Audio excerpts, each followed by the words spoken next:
The key takeaways. So we're talking all about design thinking, which is a human-centered design process. Now what that really means is that we are looking to understand what people really care about, not just the stuff that they're asking for, so we can identify what really means something to them, and then get some insights into how we might create things that they aren't able to ask us for yet, but they would really, really value. Yeah, so with design thinking, we're using a lot of qualitative research methods. So it's not about sort of large N populations and trying to find statistically significant correlations, all that kind of stuff, not big data.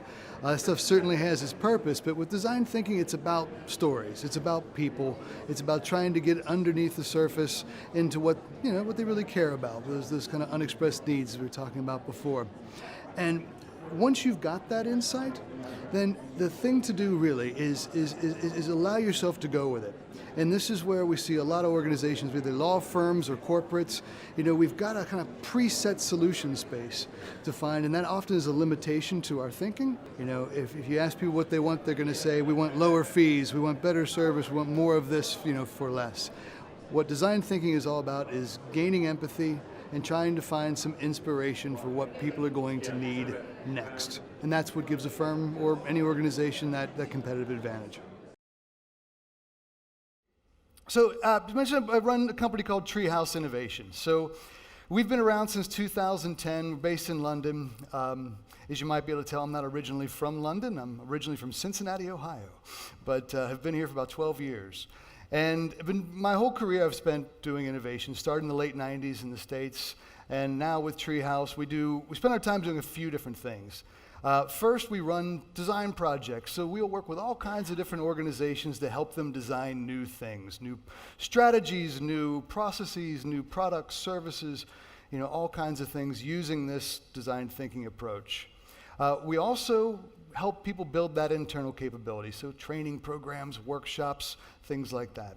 And then, as Helen mentioned, also work with a lot of leadership teams, so really focusing on that culture element, so how do we make innovation something that, even if it's not our day-to-day, maybe some things that we're not quite used to, how do we as leaders make this a safe thing for our people to go out and do, to try things, to take some responsible risks, and hopefully move us forward. So now let's kind of think about in law. Now, most of our legal services clients, when we talk about innovation, comes in a few different forms, right? For the first thing people think about is, technological solutions, right? So, what's happening with AI, or how can we do what we're doing better, faster? How can we be more productive and do new things for our clients? We think about new business models, we think about new pricing models, new delivery models. So all those types of innovation are happening within the sector. And as far as why it really matters, would love to sit down and have a kind of one-on-one Q&A and hear what you guys are hearing from the field from your clients.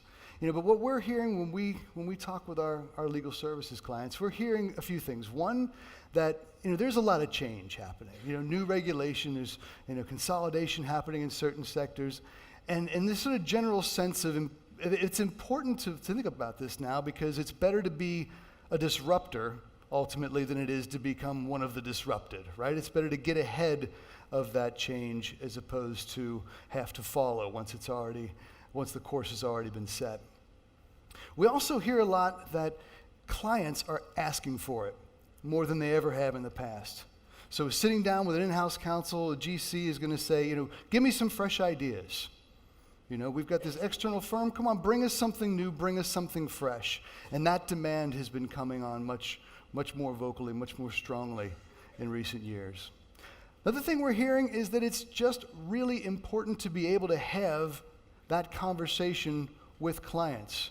They're talking about design thinking, they're talking about lean and agile and all this stuff. That's really relevant to in your client's world. It's good to be able to have that conversation with them, because they're in-house counsels who, growing more strategic every year, they're able to have that conversation often more effectively than some of their external providers. So those are some of the elements that are saying, we're hearing why this matters, why it's important. And one of the things that we've heard from some of our other legal services clients when they react to this kind of thing. I say, well, doesn't that leave the firm a little bit vulnerable? Isn't that us saying that we don't have the answer? And isn't that fundamentally our job as lawyers to have the right answer for our clients when they come to us with a challenge? Now, as we go through this next hour we have together, I'd like for everyone just to kind of keep in the back of mind what the impact would be if some of the methods and tools that I'm about to show you related to design thinking, if you were to invite your clients in to start trying some of this stuff out together, or even just as a first step, bringing some of your teams in to start trying some of this stuff out, what the impact could be. And failure is not a word that goes down too well in any industry, and especially not legal services. I mean, if there's ever been an industry that it is designed to take the risk of failure out of any situation, it's law. It's much more about storytelling. It's much more about having conversations with people. And it's really about, as we said, knowing what to look for, but also knowing how to bring out some of those things that could be the basis for really valuable insights, things that could help us learn more about what someone cares about, values, or needs, that they aren't expressing to us yet. So, what do we do once we've got lots of stuff? So we talk about field research as a process of sort of collecting the dots, lots of little data points, lots of little findings, lots of observations. We now need to turn that into something meaningful, and that's where we start forming insights. So a good insight kind of explains what's going on. Why, it's our theory about why this is happening. What's going on beneath the surface. It gets to the deeper motives, right? It can be a bit of an intuitive leap. It can be just a hunch. We don't have to prove it. This is where we're starting to use our gut and our instincts a little bit to make sense of everything we've seen.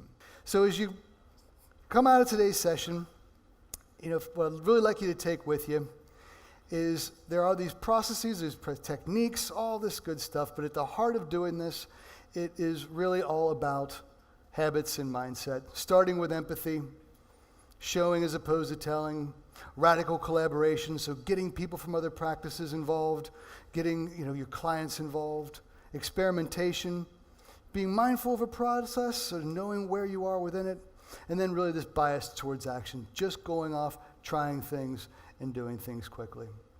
So guys, that's it for me today. Thank you very much for your attention.